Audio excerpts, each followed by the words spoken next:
What's up, dude? I Where gotta are we get right this. now? Are you at home or is this your studio? What's going on here? This is the dark lab. Uh-huh. Uh, Believe it or not, this is an extension off of my father's house. Uh-huh. Um, that used to be when I was a kid. It was his studio, and then there was a little hangout room over here where we used to watch TV and stuff. I think I might have been in that room once or twice. I think you have, yeah. And so now, what used to be his studio is now here. I'll give you the tour. So there's some guitars. Nice. That's the wall that my mother had. I don't know. She bought it. It's like an antique that That's dope. she loves, and yeah. And then over here is the. So this is what used to be the old studio. Is now the live room. Wow. So there's drums. You There's track various. drums in there? Wow. Yeah, That's and a wall of combo amps and a couple 4x12s, and then that takes you back over here into, and then you can go out into the backyard. that's great. That probably has a great vibe. Like Yeah. if you're like recording, you just walk outside for some fresh air, or even if you're like writing or something. That's cool. Well, this is bright for in here. Normally, I call it the dark lab because it's very dark in here most Uh-huh. of the time. Uh-huh. So having the ability to kind of go outside whenever or just even have the door open sometimes. Not always ideal. It depends on the session, Yeah. but it's a big help being able to just go outside, look at the sky, look at the water, and clear your head. What's it It's like in very Miami right now? necessary. Is it super hot out right now? It's disgusting. Yeah. It's amazing. No, I actually don't hate this time of year. It's actually when we opened the gym was the first summer that like I really worked my ass off in you know a in a warehouse with no AC in the middle of Right. the summer. Right. And once we survived that, I was like, okay, well, I don't know that I'll ever complain again. Yeah. I've But become a it's summer pretty person as I've brutal. gotten older. As I've Well, you gotten still older, you I've live, gotten into summer, you know? yeah. Well, now you have kids. Like when you have kids, it's like that's the time you really get to hang out with them. It's true. Really, you That's true. know, if they want to. I was But thinking how? I was thinking of this topic that we were gonna go on and on about today. And the first thing I Yeah. thought of was like, what were the stores like back in like the late 80s and 90s? The guitar shops. It was like what, Ace Guitar, right? What down here in South Florida? Yeah. And then there was Abe. What Wasn't there like an there was Abe and an there was Ace? Ace Music, Abe Music, um, Sim Music, Uh-huh. Sim, right. the old guy up the road. And then back then you had not just guitars down south, Uh-huh. kind of like closer to like kind of like I guess it was Kendall or whatever back then. And then you had MAE up in Broward, Uh-huh. and MAE like they were the only Jackson dealer back then. Like there were certain like each store had its brands that it carried. So like MAE had like Mesa Boogie and Jackson and things that you wouldn't find at Ace. Ace was a lot of Gibsons, Fenders, Yeah. Ibanez kind of Yeah. stuff, for back then. Yeah, I mean I remember the first time I saw a Steve Vai gem is when I worked in the warehouse at Ace Music, and they opened up it's this neon green, and it was like, what are we looking That was one with at? the handle, right? Like, That was one yeah, with I the mean, yeah, this was the highest technology available at the time, yeah. but it had a killer tremolo. Like, I mean, it was a badass guitar. Yeah. Does he Yeah. still play Ibanez? Do you know? Oh yeah. Yeah. I mean, I won't speak He had for the him, but I heart one mean, too, right? The one with like the dude, two he's necks. he's got a guitar right now called the Hydra that Uh-huh. has like 5 or 6 necks in different directions, all doing different things. You got to go look that up. It'll That's blow your incredible. mind. That's incredible. Yeah, it's wild. Yeah, he's still the king, man. What was the He first really is. guitar that you remember like having? Was it one that was in your house, or did you like see like Kiss playing? Like, did you see Ace playing something, and you're like, I want that guitar? Like, what was that? I mean, I was, when I was a kid, I was a Kiss fan first and foremost. But I was like, like me and your brother, like we were big Gene fans at Right. first. Like Right. Gene was the dude for us. And then I kind of thought, oh no, Ace is cool too. Once I saw them live at the Sportatorium, and I saw I saw the smoking guitar with the Yeah. pickup, I was like, oh man, that dude's the coolest. And then I became obsessed with the guitar, but I didn't pick up the guitar until I was 14, and it was because I was super into Van Halen at that point, and that was the iconic guy of that era. I mean, Yeah. Eddie, Randy Rhoads, obviously, but Eddie was the dude. Yeah. And yeah, your question was the first. I mean, the first guitar I ever got, believe it or not, I was lucky enough. I went to a Kiss show with my dad, Yeah. and Kiss used to have like probably had a semi filled with Gibson Marauders Uh-huh. that were very cheap guitar in the Gibson line with like a Flying V headstock, but more of a Les Paul body, but with a weird pickup configuration. And they gave me one of those when I was a kid, and The I band. was yeah, Kiss at a Kiss Incredible. concert gave me one and signed it, but it was like it was like an ornament. I kept it in my room, like, Yeah. oh, my Kiss guitar, like it was like this testament to Wow. Kiss. Yeah. Um, I used to mess around with it when I was little, and I had fun with it and stuff. But it turns out, as I got older, I realized it really sounded like shit because it really wasn't meant to be played. Uh-huh. It was really a guitar that was meant to be smashed at the end of a show. Uh-huh. Um, so I remember asking my dad for, I was like, "Hey, can I borrow one of your guitars?" And he's like, um, "Well, no, not really." And he was kind of like, he's like, why don't you save up and get your own thing or whatever? Yeah. And I worked that entire summer as a guitar tech on tour with the Bee Gees, and I bought a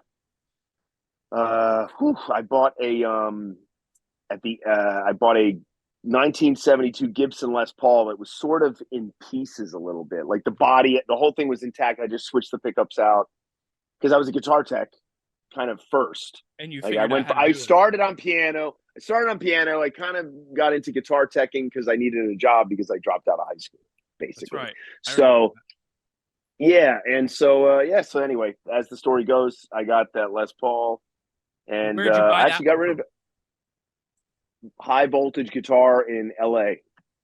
Did at you have the to end of a mail order, or tour. were you in Los Angeles at the time? Was it like a No, tour? I walked into the store with money in my pocket, and it was really the only thing I could afford with what I had saved up to Yeah. that point. And it had dog shit pickups in it. They were terrible. So I Uh-huh. was just like, whatever. It's a good guitar. I could just tell that the wood was good, and it was a good year for a Les Paul custom. Yeah, and I played that. I played that thing for a long time, and recently got rid of it. Actually, What made you get rid of it? It was just time for it to go? I don't know, man. Like I kind of think like objects hold energy sometimes, and like sometimes I feel that like some of my guitars over the years, I've been like, I stopped playing it for one reason or another. I don't need it. Like maybe I bought it because I wanted a certain tone or a certain vibe for something, and then I played it for a while, and I went, it's not really for me. Yeah. So I've gotten better at not sitting on as much gear as I used to. It's like guitars are meant to be played. What might be shit to me might be some guy's perfect fucking dream. I don't Right. know. Right. Because you buy things along the way, amps, pedals, whatever, and you use them, and then you're like, all right, well, you know, as much as I loved the Line 6 pod when it came out, and it still, like somehow holds its value occasionally, Yeah. like, I found one the other day and I was like, maybe I could let that go. Are they not? Do they not sell those anymore? Are those are they out of production? Well, it's one of the original ones, like the first Uh-huh. Line 6 pod, that kidney bean. Yeah. It had a thing, but I lost the power cable, and I'm at a point in my life where it's like, am I really going to go chase the power cable, or Right. am I really going to it's like Right. I'm blessed in that I have the tools for the job, and Yeah. like I'm actually like this last record that I just did, it was a really enjoyable process to kind of plug a lot of stuff in. Uh-huh. Like amps, combo amps, heads, for axe effects, plugins, like just get split the signal and listen to everything, and then just by a process of elimination, just go, yeah, you know what? In order to do what I'm doing, I need like these three things, and I don't need anything else. So you did go It's through the process of using like actual amps, like different types of amps, and also stuff like plugins and whatnot. yeah, and sometimes we would blend them together. Sometimes there would just be different things for different types of parts and Yeah. layers. Uh-huh. But a lot of it ended up being combo amps and a quad cortex Is that and the like axe effect. is that kind of how it usually is for a lot of records? Like you would think that, they use the biggest and brightest and most expensive, but sometimes it's just like a combo amp with like a certain setting. I mean, dude, I think some of the best guitar tones I've ever heard are the most uh, hard to believe when you actually hear like what they use. Like, and I mean, I'm not an expert, nor do I have this on high authority, but it's a pretty well known fact. I think that even Warren DeMartini played like a Fender Champ with a fucking Boss distortion pedal or a tube screamer for the solo for Round and Round. So is And that and that's just like rudimentary gear, right? Like you're talking to somebody that doesn't really know this stuff, but it sounds like you're dude, talking like it's just like standard stuff. Like it's the same amp like Dwayne Allman and Eric Clapton used on the Layla record. uh-huh. It's just a little tiny little combo amp, and they threw a fucking Ratt pedal or something in front of that and cranked it up, and then double it, buddy. It's gonna Is sound killer. It's is like, yeah, you're right, it does. is Round and Round considered like, I know it's a banger of a song and I love it, but like is that solo considered like a benchmark?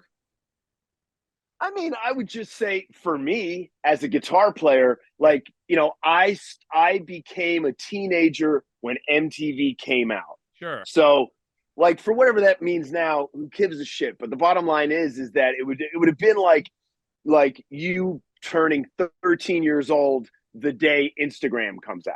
Right. You know what I mean? And you're Yes. just Good like, what? analogy. There's all this shit, Yes. And it Yes. was like, because up to that point, as fans, all you saw the insides of the record sleeves. Occasionally, you see a picture somewhere in Right. a magazine or something of somebody, and you'd be like, "That's what they look like."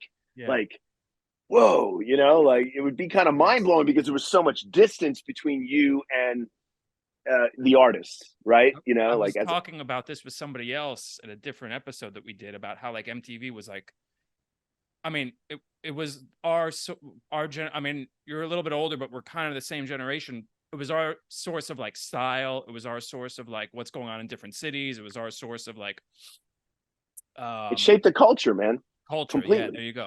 It Yes. intro. I mean, it's what made hip hop mainstream. It's what Yeah. made it's what made that a part of the culture.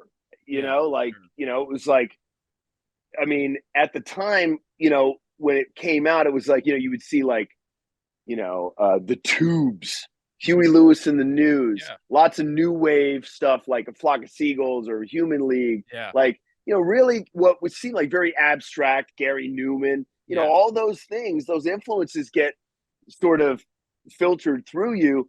And like the first time I saw somebody really play the guitar on MTV, I think it was Eddie, and there was like a weird video. I can't remember. It was like maybe So This Is Love or something. Uh-huh. But even before I saw Eddie Van Halen play the guitar in my face, I saw Warren DeMartini drop through the fucking ceiling Great in that video. Round and Round That video. video is great. And like if you were a young kid who was like kind of thinking like I like heavy metal and I want to play Yes. guitar, when you see that guy, bust through the ceiling and start fucking shredding, you're Yes. like, yeah, I'll have some of that. Let's go. Yeah, for That sure. looks fun, Do you remember but what did he play? I remember like I know the video vividly, like with the it's like a vixen crawling through like a webs and stuff, and the band looking yeah, and Milton totally Berle's in strung the out. video. It's a total Hollywood mess, Yeah.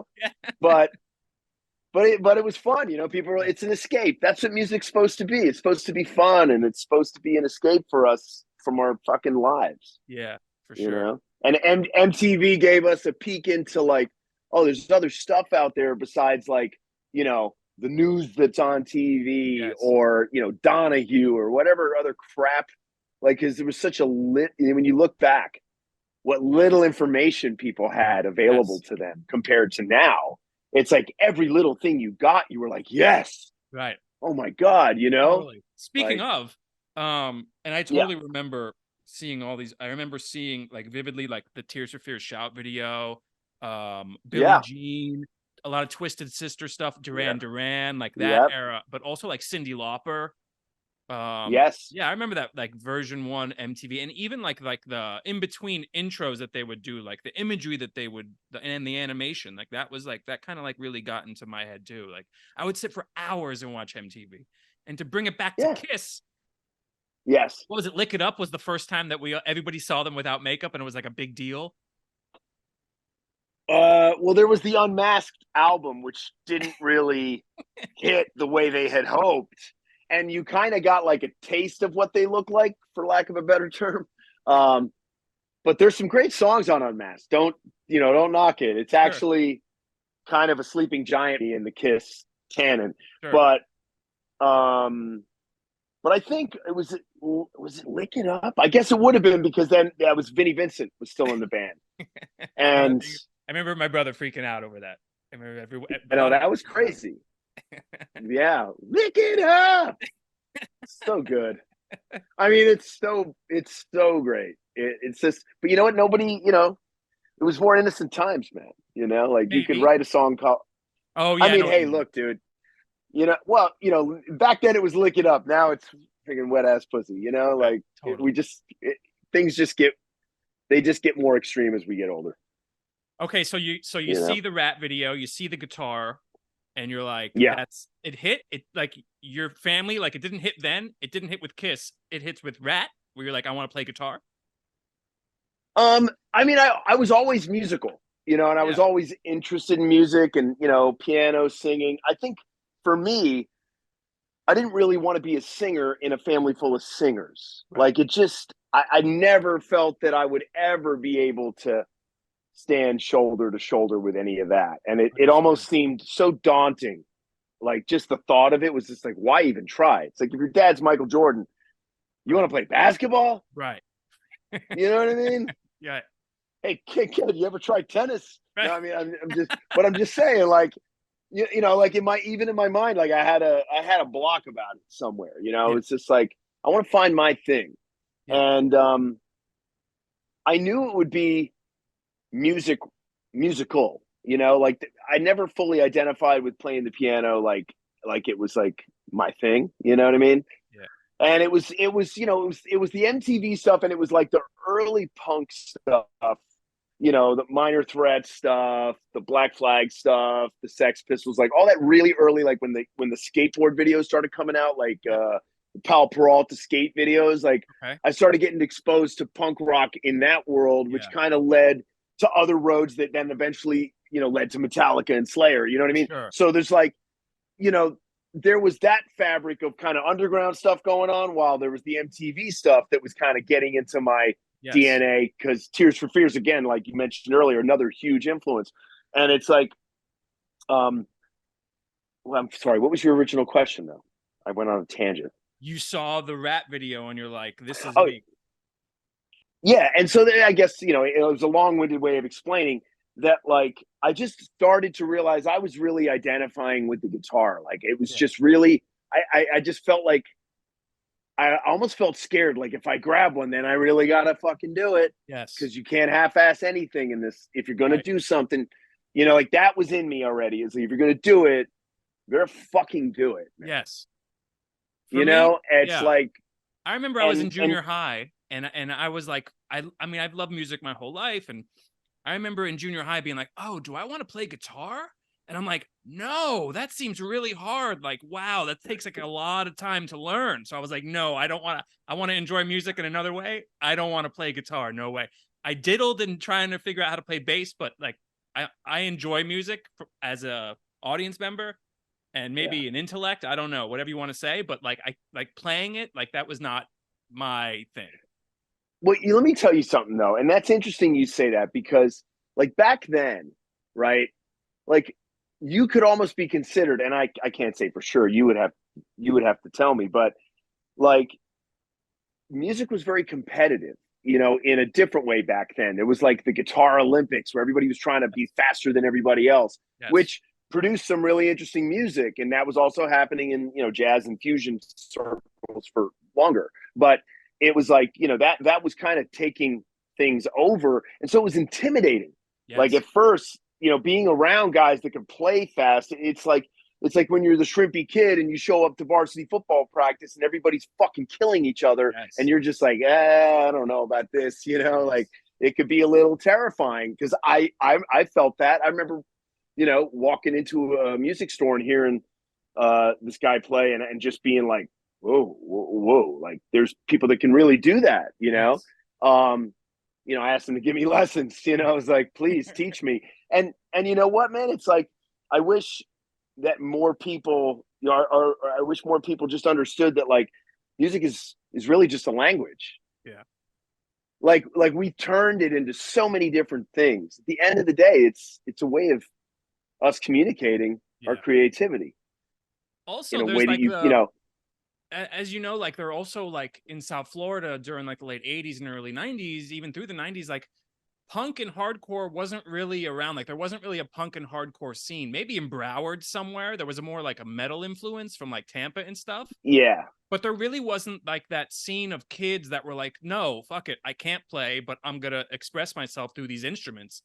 If I had discovered that earlier, that might have changed things for me because of how kind of, and I'm not saying this in a disparaging way, how simplistic some of the riffs are in punk and hardcore. I mean, they're so effective, yeah, but you have people yeah, that aren't like, Steve Vai or Yngwie Malmsteen that are like, they don't rip like that, but they rip in another way yeah, that would probably have been more of an entryway for how I see myself being able to play. Does that make sense? yeah. Totally. Well, what's interesting, man, is that like I was telling you earlier, I started out playing piano. Now I don't currently really play piano outside of the need for some synth lines here or there, and Yeah. I'm not gonna sit down and wow you with my Elton John repertoire, Right. but you know I really enjoy playing now because I don't have I don't have all these rules in my mind anymore for what I should be doing when I'm on an instrument. It's just Right. like, dude, just lose yourself. It doesn't matter. It's Right. supposed to just be a place where you can go and almost meditate. Yeah.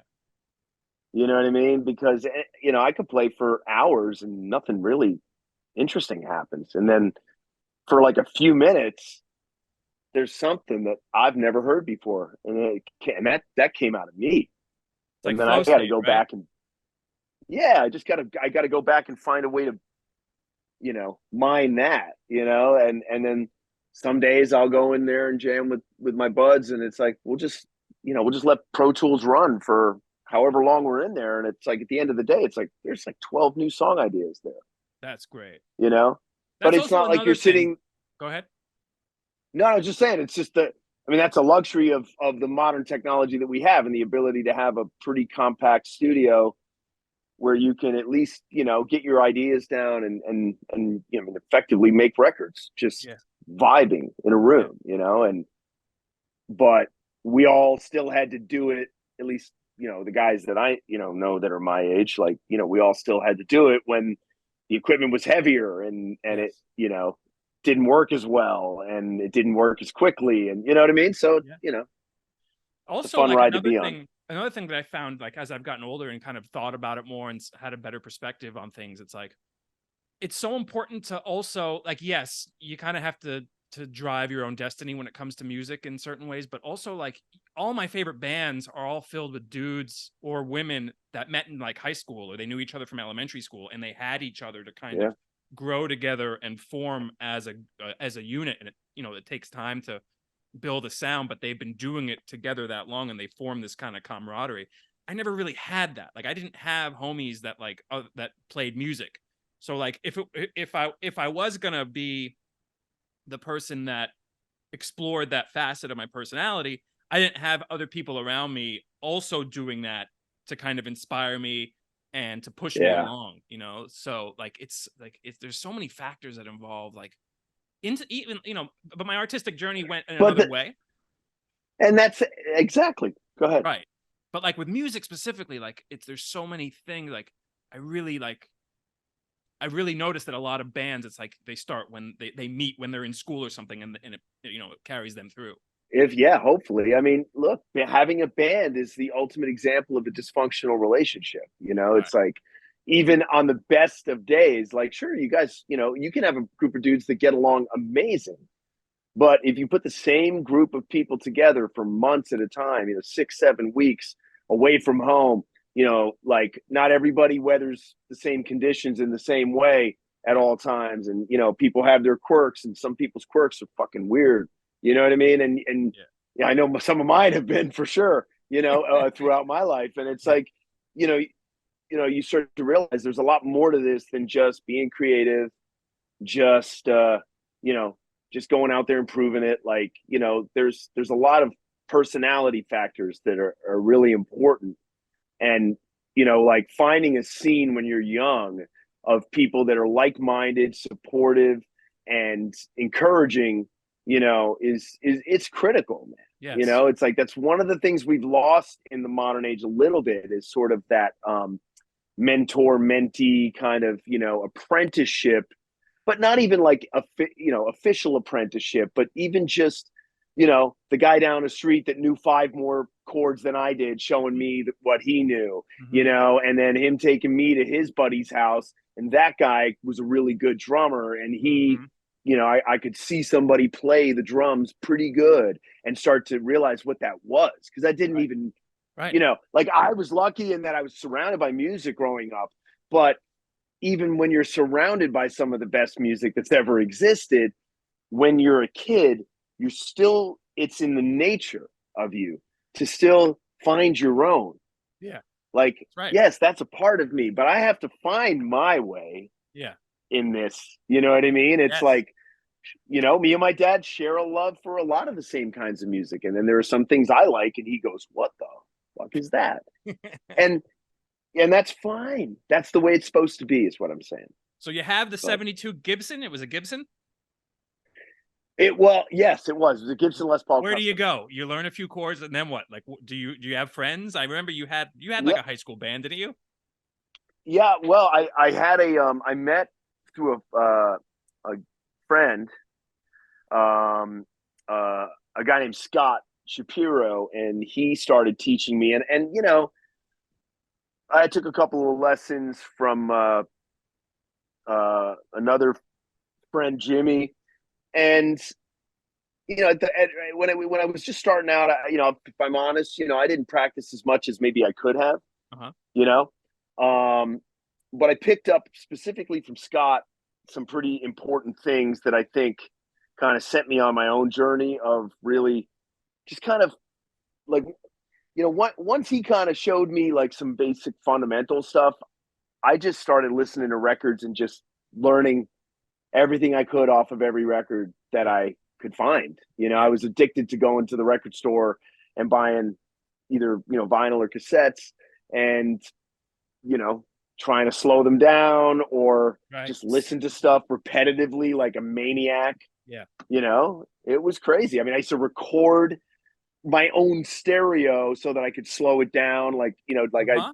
I was trying to figure out all these ways to learn stuff. And, you know, sometimes I gave up, and, but more often than not, you know, like when I came home from school, you know, especially you know, I think it was like, I guess it was like ninth grade, I would come home and, I would just practice. It just, that was it. I just had to, and it wasn't even like, sure, there was aspects of it that were regimented. There's things I wanted to learn. Like I had like points that I was trying to hit. But at the end of the day, I figured if I spent the rest of the day holding the guitar, playing it while I'm watching TV, you know, Uh-huh. working on scales, turning on the metronome, doing whatever, you know, what's this chord, what's that, you know, what's he playing there, you know, you know, I think if you just you absorb enough, and it comes back out however it's supposed to come back out, Were you you also know. like checking like what other guys were playing? Like, were you buying like Hit Parader or like Rip or like whatever it was, like, and checking out what gear other the guitar players were using? Well, I mean, Guitar Player Magazine, Guitar for the Practicing Musician, like those were big mags Yeah. at the time. And there wasn't a lot of gear, but yeah, sure, you looked at stuff and you dreamed about it. But like, all I ever wanted was a JCM 800. What's that? It was just it says it's like a Marshall. I wanted a Marshall full stack JCM 800. That's the amp. That's the big amp. This Well, big fat amp. it was, and it's the amp that's been on many hard rock and rock, old. It's just such a bulletproof for that thing, And this is the late '80s, early '90s. Right. I had one of those for a few years. I had a dual rectifier when it came out, a Mesa Boogie, and I loved that amp. For a long time I was like, always on that quest for that one amp, and a few years ago I just realized there isn't one. There just isn't, and that's fine. There's one, like, it's like for years I just played the JCM 800, then I played the dual rectifier, then I played Randall's when I was in Crowbar. And then then I started kind of getting obsessed with combo amps, and just kind of like checking out, different ways to be heavy without having a full stack, and then it was like, or even a half stack for that matter. But I when I started playing with my dad, I guess we're going back like 8 years now, or almost 10 years. When it was suggested that I go direct, because everybody would be on in-ear monitors. It's a pretty quiet stage. His voice really needs as little as possible bleeding into it, so that the show is delivered in a crispy and delicious fashion. And Can you tell me what that means? So does that just mean directly into the amp, and then the microphone is in front of the speaker? That means the guitar goes into a direct either amp simulator or multi-effects type of scenario, like a rack unit or pedals. There's things like the Axe Effects, the Kemper, Quad Cortex. These are sort of modern versions of this. But I started with an Axe Effects, and much to my surprise, it sounded really great. Yeah. Like, you have the same guitar tone every night, no matter what room you're in, right. No matter what's going on, your little world is protected. Incredible. It's like, okay, well, it's going to sound that like, as long as you hand me 2 working XLR cables, I will deliver you my guitar tone. Because it's already all preset and stuff, right? It's all preset in there. There's IR cabinet simulation and all kinds of stuff. And it's an incredible time to be a guitar player, because most of the stuff, it's about 98% there. Like, there's always going to be a tactile, noticeable difference between playing the guitar through one of these things and playing through an amplifier. Right. That's like, there's an immediacy and a dynamic sort of interaction and sort of feel to an amp, to a real amplifier on stage. However, when you're part of an ensemble, some of those feel things, you might have to sacrifice those for the whole, so that the whole show sounds great. Sure. You know what I mean? Yeah, sure. I wasn't really open to the idea, but I got used to it. And now I've gotten to the point where it's like, well, with the technology that I have available to me right now, thank God, between my laptop and my little extra bag and my guitar case, like, I can go anywhere in the world. I can record, I can play a show, I can do anything. And this is all it took. Yeah. I drove a fucking pickup truck for most of my life, because most of my life I was hauling around Ampeg and Marshall cabinets and drum kits, and you know what I mean? And it's like, you're saying I don't have to do that anymore? Right. I mean, that's some people's identity. Great. I'm sure people had like a crisis. I'm sure musicians, like certain gearheads had a bit of a crisis around this time when the transition took place. I'm not going to lie. I'm still going through it. There's some days that I'm like, no, man, I just want to fucking plug into a loud amp and get hit in the face and feel it. Like, that's part of why I started playing guitar in the first place. Right. The first time I actually heard somebody play loud right in front of me that could fucking play. Yeah. I was like, I'm doing that. Yes. And whatever the fuck that guy's, it was powerful. And guitars are so like stylish, like, just to get back into the focus of like the items and stuff, like Eddie Yes. Van Halen's Okay. So guitar. sorry. No, it's totally cool. Like this is what it's all about. But Yeah. like seeing Eddie Van Halen's guitar, but just seeing like any lead guitar player's guitar, like so much style, like so cool. And to see that, I mean, I think that it's like as a result of like the the guitar kind of taking the back seat in modern music and not being like in the front, rightfully so, like, Yeah. or whatever you want to say. I personally still like guitar music, but it's not like at the forefront of like the music culture anymore. Like it's not like the guitar god like is not revered that much anymore. Especially in the U.S. Like Yes. there's it still leans, it still has some good energy in Europe and Japan and like America's a different music kind of climate, in my opinion, And everything than the rest of the world. culturally as well, like even like in cinema and literature and everything for sure. Yeah. But like the guitar player, like like being a kid and watching like Eddie Van Halen on a music video, or any of the guys like even like Slash with his guitar, like what they would do with the guitars, so much cool style. But I agree. I couldn't agree more. I mean, it was so eye-catching to so many Yes. of us that made us want to emulate that. But it's like, remember, I don't know if you remember this, but there used to be a Tina Turner song. It's like, "We Don't Need Another Hero," or I love whatever. that song. Okay.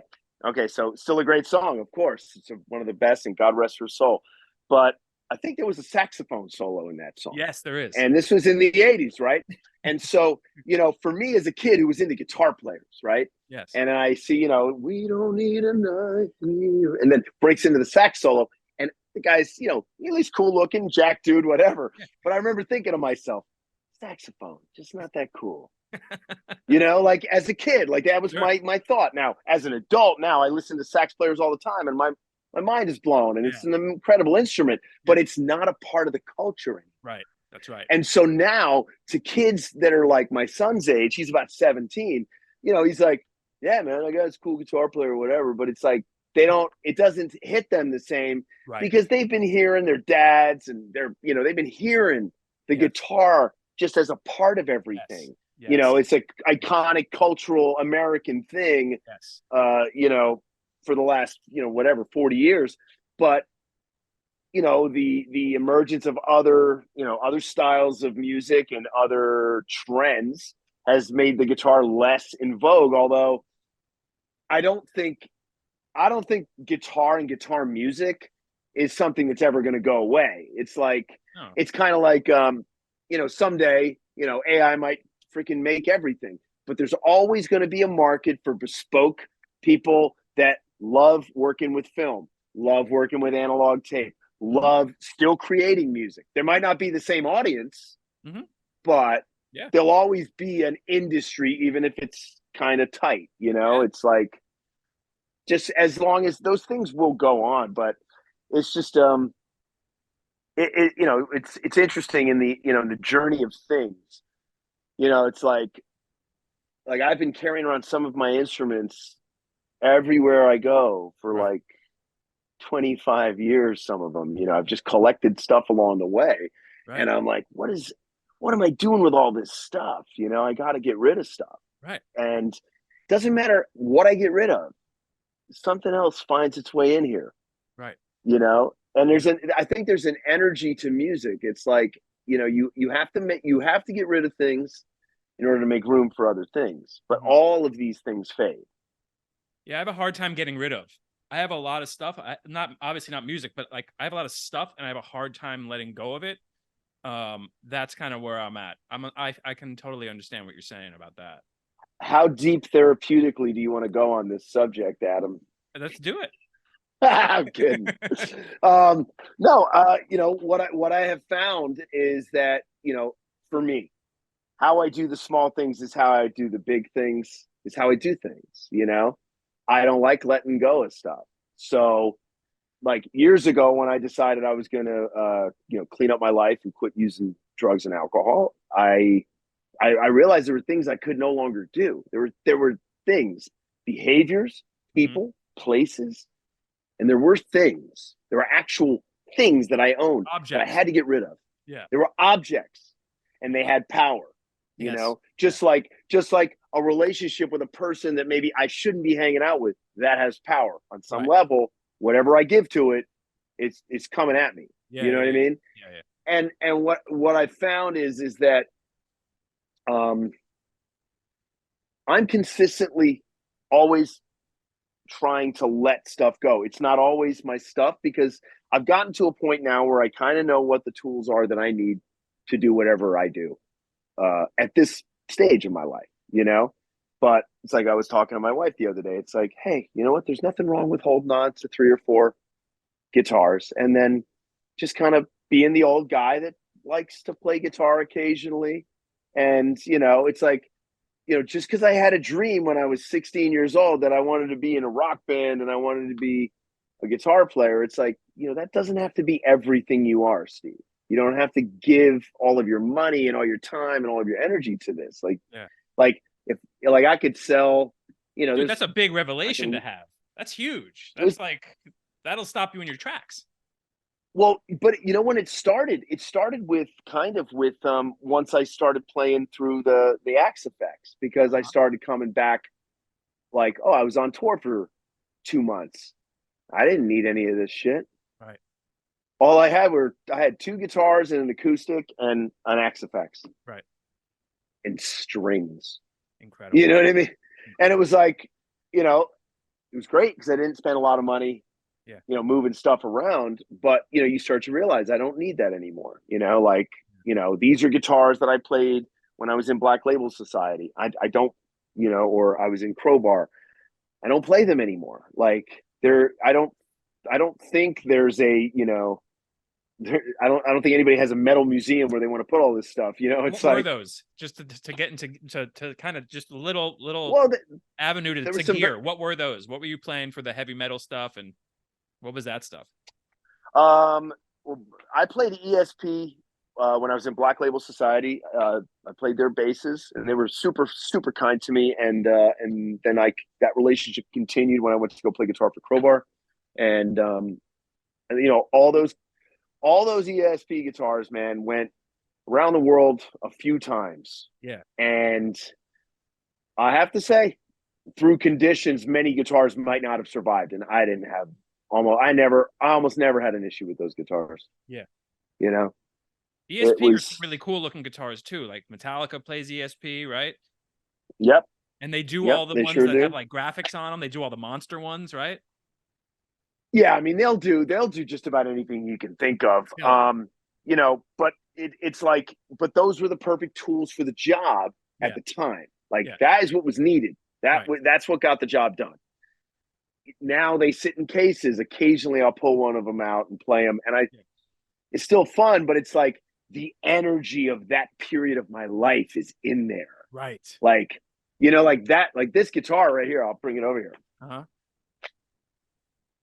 I mean, this guitar may not look like much, but it's clean-ish right now. Uh-huh. But like, it's done hundreds and hundreds of hours of sweat and gross, just Yes. nasty shit, Yes. and great shows, great times, and it's like one part of my personality, one part of my heart is like, oh, that was then. You got to let it go. Yes.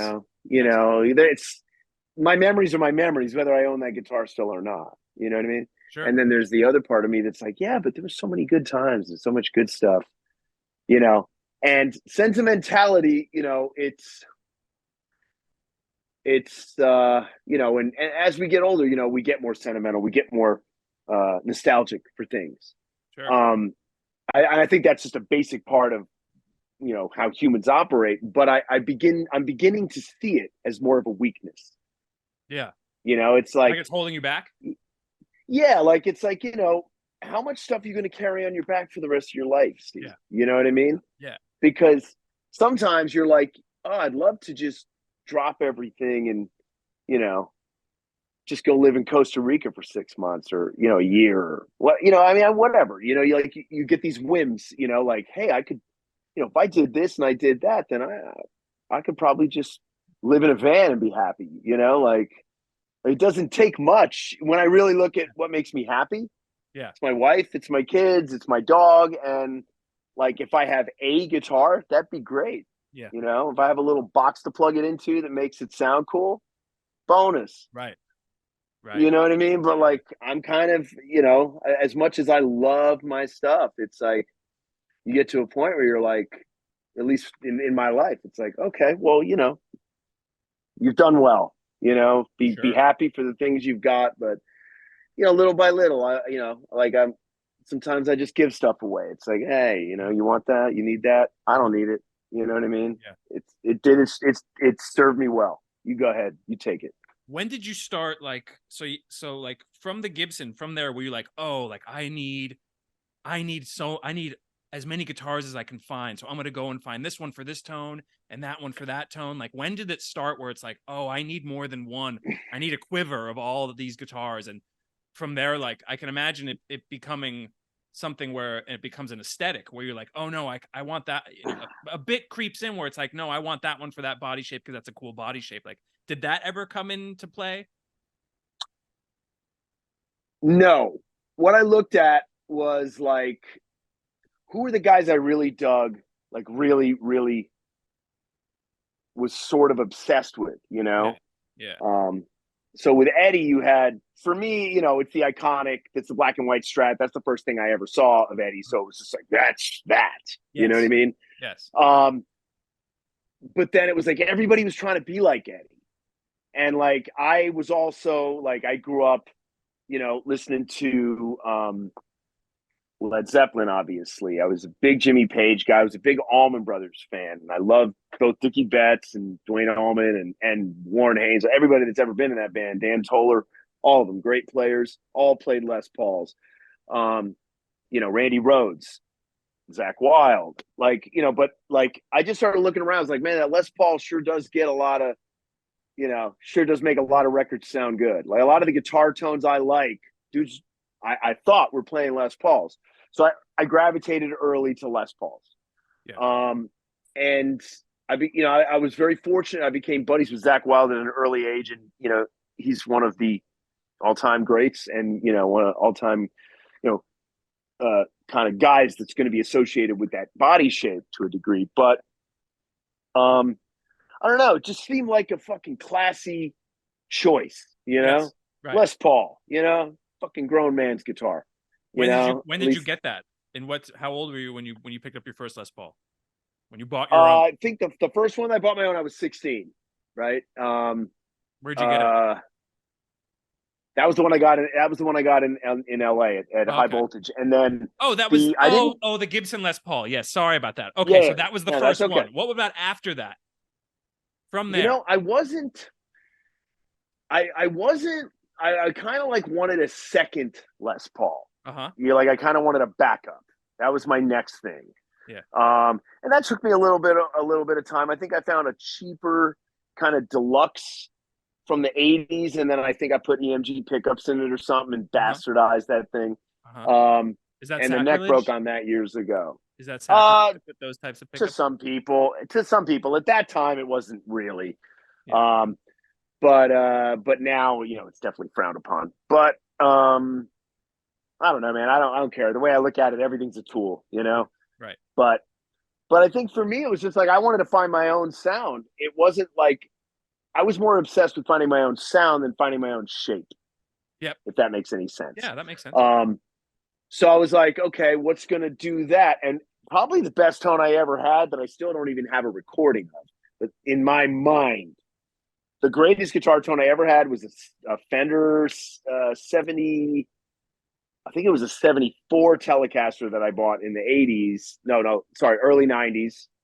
And it had the two big full range humbuckers in it, the Fender full range humbuckers. Those are pickups, and right? Their pickups are big, you know, big chrome looking things. And that into a Ratt pedal, into a Fender Bassman, pretty much cranked. And that still, to this day, sounds better than most of the shit I've ever heard. Yeah. To my ears. I'm just like, well, I look back and it's like, but I think sometimes we have a sense memory of things. It's like, you know, that time you smelled something cooking and you thought it was the best thing ever. And then 20 years later, you smell it and you're like, what the hell's that? Right. You know? Yeah. We change. So who knows, you know? But I think the thing I was always sort of hunting like what I started to realize with me is that I had a lot of interests in a lot of different kinds of music. Yeah. Even when it wasn't cool to like a lot of different kinds of music, I did. Right. At least, you know, around here. And I started realizing what different guitars did, you know, like the Mark Knopflers of the world, you know, and the Strat players. And, you know, there were certain guys that were like, they were the Strat guys. You know, Eddie and a lot of the 80s guys were doing the Super Strat thing, which then turned into the Ibanez thing. Okay. And the shred thing. And then there was kind of, you know, there's the Telecaster guys and there's the 335 people. I mean, when you know, in my opinion, the hollow body ES335 design might still be the best example of a guitar on the planet in a lot of ways, because you think about it, everybody played them, you know, from Chuck Berry up to Dave Grohl, BB King, you know, like so many people are Clapton in the early days. A lot of people play that model that Right. people don't even think about anymore. Right. Tom DeLonge from Blink-182. Like there's a massive list of hollow body freaks, you know, and that kind of comes from that early rockabilly thing, Yes. you know, the jazz guys, the early blues guys. But you know, the thing with one of those guitars, which I'm a huge fan of for a lot of reasons, you know, it's not acoustic enough so that you're playing acoustic guitar in a room and people are like, Jesus, that guy's got to play acoustic in the you know what I mean? Like really, dude, you know. But it's loud enough that it's actually pleasurable to play just sitting there unplugged. You know what I mean? Cool.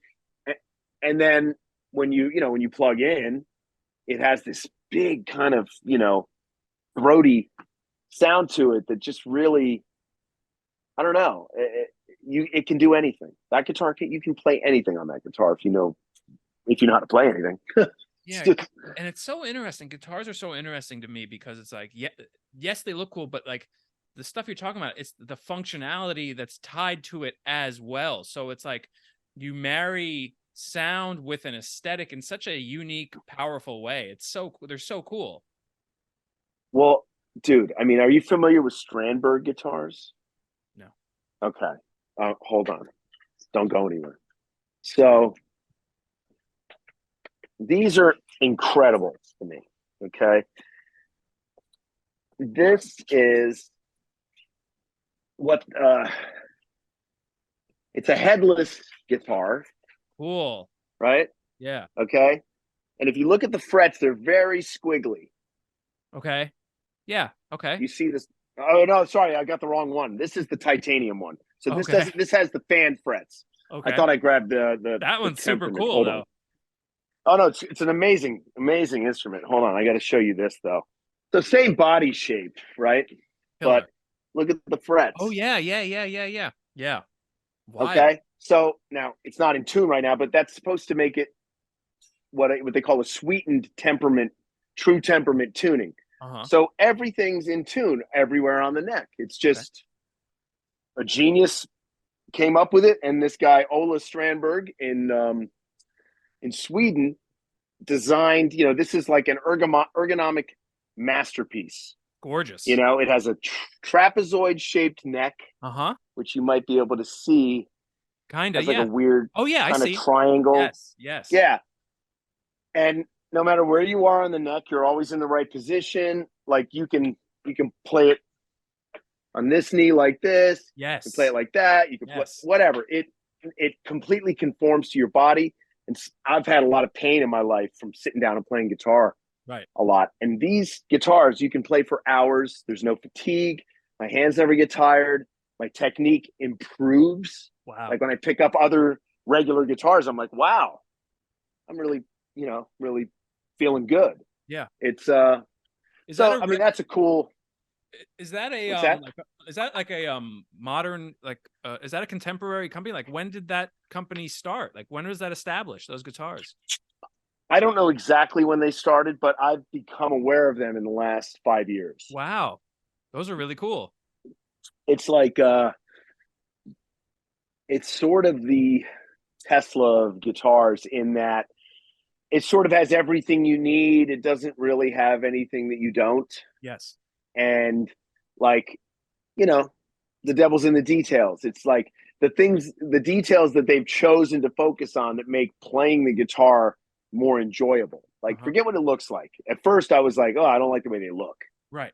Because I'm such an old school You need the guitar player headstock, with right?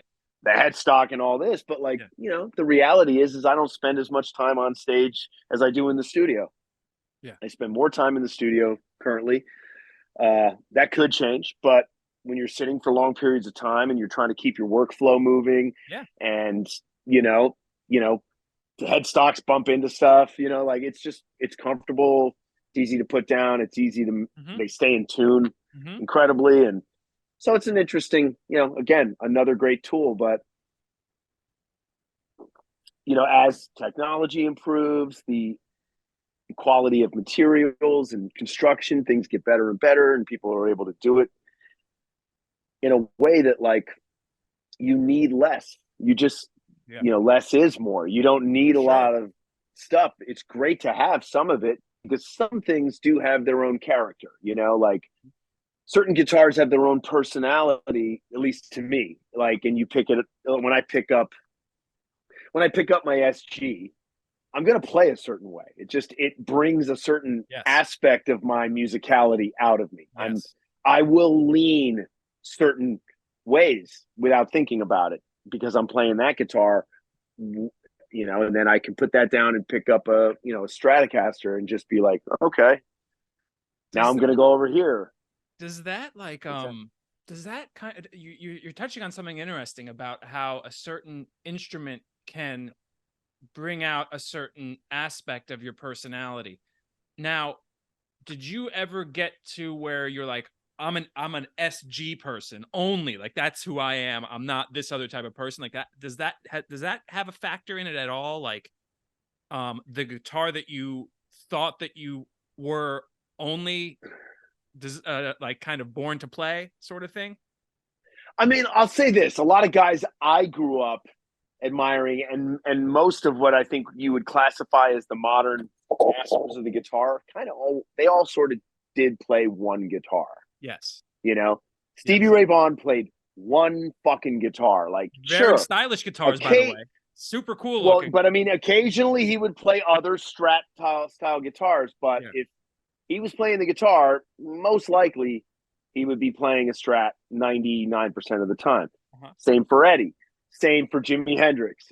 Yeah. Jimmy Page, 95% of the time is going to play either a Les Paul or his double neck. Yeah. Maybe a Dan Electro or something, but pretty much, except for early days. Early days, he was just a Telecaster player.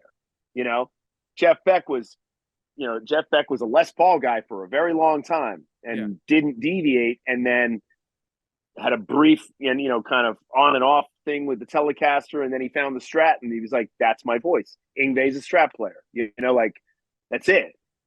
If it ain't broke, don't break it, kind of thing. Like, but when you're those guys, definitely don't break it, like you got it, what I mean? Like, don't mess with that. Why would you? It's like, I get it. If I was Yngwie, I wouldn't do anything but plug in a JCM fucking 800s and crank them up and fucking play a Strat on blast, because that's what you do. That's who he is, When did you start?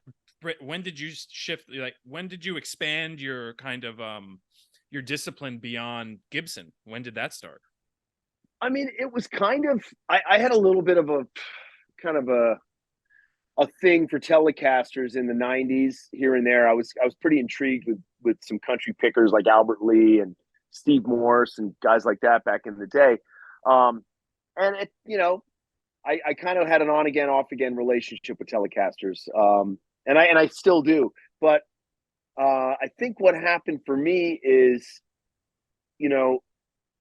I always kind of let the music's the biggest ego. It's like, okay, well, when I was in that band, the Underbellies, well, Telecaster made sense in that band. That was the tool needed for the job. That ESP was the tool for Crowbar. By the time I was in Saigon Kick, I was back to the Les Pauls, and then what I think kind of made me grow up in a lot of ways was when I had the good fortune of playing with my pops. Because the Bee Gees is not guitar-centric music. really. It's a lot of it's, you know, relatively orchestrated, minimalist, simple, beautiful, sophisticated type of music, and it's challenging to learn how to kind of weave yourself into that. Yeah. And because being in bands and playing rock and metal and stuff and punk rock and shit, it's like, you know it is the guitar's job to step out into the forefront at times and really assert itself, Yeah. and Yeah. be heard. Right. And when you're playing pop music and the voice is the king, like, nobody steps on the voice, man. We're all here to support that. That's where you get to earn your big boy stripes, because you have to learn how to not play, and you have to learn how to really just be there as a supportive, loving force of like, let me just get this here. Okay, yeah, that's okay. I don't have it's nobody's. The thing is like, people are never offended at the notes you don't play. Right. You know, Makes sense. so it's, you know what I mean. So it's like, if you have a question, just don't ask. Just only play the notes are there, and you'll be fine. And what are you playing? What guitar were you playing on those tours and in those sessions? Uh, there was some Telecasters, and then there was Les Pauls. Kind of came back again, and I was playing Maton, sort of semi-hollow Telecaster style. Maton's an Australian guitar, which are excellent instruments, actually. Really, really good guitars. As a matter of fact, Josh Homme, I think, had a signature model with them for a number of years. Cool. He So rips. they're, yeah, pretty good. That new record's fucking unbelievable, man. Holy shit. Jesus, dude. I'm still trying to pick my ass up off the floor, man. Yeah. Kicked my ass. There's a lot of, I mean, just like, I don't know how he does it. I don't know how those guys do it, but it's wonderful. You just do it. You just do it like you got nothing to fucking lose. Yeah. I mean, yeah, super super badass motherfuckers though. I can tell you that. I remember when Um, you briefly lived with us. We lived together. We played we rated did, R all the time. we did, yeah. And it was so weird because we were like totally ripping on that record, and then I started hanging out with Brendan Uh-huh. McNichol, who was in the band at that time, Oh, cool. and that turned into a long and beautiful friendship. But that was the record. I mean, that really was the feel good hit of that summer, Oh though. yeah. They weren't Still to this wrong. day. They Oh yeah, they for weren't sure. wrong. We had a blast. That record and that Phantomus record was Yep. played pretty often. Yeah, man, those are good times, man. Hey, Like honestly, when like, you live. but honestly, like, I think about myself, like, when it comes to me going out and going to see live music. I love hip hop. I love electronic music, but a lot of that stuff I prefer to listen to in my car because when I go see it Yeah, live, it's a little underwhelming to me. The stuff that I gravitate towards and some of the best shows that I have seen is guitar driven music or like pop music where there's a band there. Like that's the stuff that, you know, and there's a show. There's entertainment yeah, being for added. sure. For sure. You're getting added value. It's like But also like you you could. have to be there to experience like going to see Sun O. Like you can't just listen to that and like I mean you can listen to it in the car and it rips, but like to go see them live, it's like whoa, I'm having like an experience right now, like, and it's a Yeah. guitar doing that. Well, that's where I get back to that whole music as a language thing. It's like, I think that music has always performed a kind of organic function of pulling everyone, because we're all connected. These gatherings, it's energy, and human beings need to gather. Okay, they need energy. They need to retreat. They need to gather. They need to retreat. Music is a celebration. It's supposed to be fun. Doesn't mean it can't force you to have an emotional experience or a visceral experience or Yeah, whatever it is. But it is, we are. It's, I believe it's a spiritual thing that humans have a need to connect through that language, for sure. because I know from experience, playing shows in different countries, being a a fan in the crowd in other countries, like it doesn't matter when there's a band on stage and somebody is testifying about whatever it is in their Yes. music. Humans want that. Yes. It's why humans go to church. It's why humans go, like everybody's like, oh, well, you don't go to church. It's like, yeah, I do. Right. Absolutely.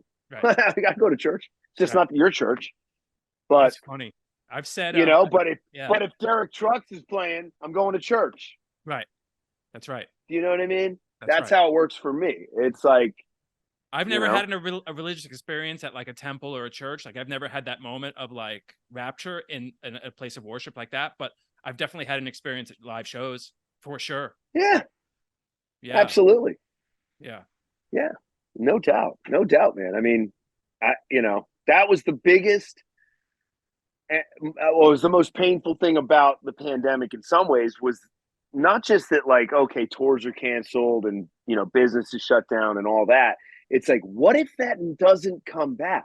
Right. Like, what if that's just a thing we used to do? That's right. Like, I remember saying that to my brother and my family. I'm like, I'm never going to a live show ever again. No way. Now I can't really itch. But you know what else, Steve, is what I found myself doing during the pandemic is sitting on YouTube watching live concerts. That's what I was doing a lot of the times. Yeah, but you can't smell the weed, man. No. You can't, and you can't hear like the bass in your chest. No, dude.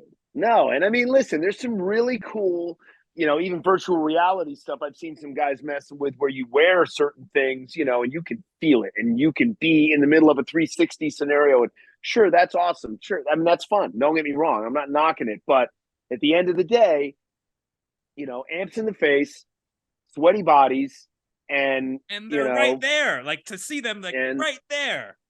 Dude, I went the other night. I was with my son and JP, who plays drums and Kill the Robot with me. And we went to go see Devin Townsend, Animals as Leaders, Devin Townsend, and Dream Theater.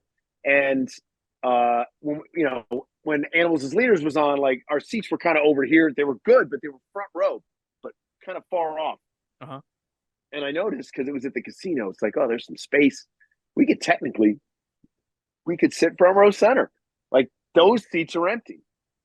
And so as soon as Animals as Leaders was done, I sat right down, right in front of Devin Townsend. And I watched him right in front of me like this, Mike Keneally. And it was fucking life-changing. That just dude like shreds, to be right? unbelievable, man. Yeah. Unbelievable levels of, musicality and sensitivity and just brilliance. Really was something to see, man. And it's funny because now there aren't as many people going out to shows. It's getting better. Yeah. But like there shouldn't be room for me to go up front. You know what I mean? Like, yeah. What's going on, guys? Yeah. You guys need to come out and support your music. That's true. It's true. It's important because the thing I don't think, not to get on a soapbox, but I think the thing that people don't realize is because I have a lot of friends that, they're supportive of what, the stuff I do, and I'm supportive of the stuff they do. But it's not cool to tell people how to be your fan. People are going to be your fan however they want to be, whatever they're comfortable with. Right. But the fact of the matter is that if you don't go to shows and maybe even, if you don't buy a t-shirt, you're not really supporting the band that you love. Sure. I get it. You're like that's the thing I think a lot of people have become disconnected from is like, yeah, sure, it's not Napster. Now we just have, Spotify and everything else. And that's great because I use it too. It's fantastic. Yeah. However, as an artist, I can tell you, that doesn't really do anything for us. It just allows the end user to have the great experience of listening to whatever they want. And that's great. Yeah. But I think there's some clarity there, that's important. It's like, I still go to shows and I still buy t-shirts. Sometimes I don't always like the merch that certain bands sell. Sure. But I might buy the t-shirt and buy my son one of their t-shirts or whatever, because man, it's so hard to, like, if we're going to keep the dream alive somehow, then we got to still show up for it. You see a lot of like the independent, like I see this a lot now, like the kind of like the indie kind of metal record labels are really, and like the hardcore labels, they're making like, they're getting fan support through vinyl records. That's Yeah. become like a collector thing, like the different colors. And I had a musician on here that hates it. He's in the metal scene or whatever. He plays in like a metal band, and like he hates the colored vinyl thing, but it just seems like it's such like it's a way for, it's like a revenue stream for these bands that's like viable now. Yeah. Records.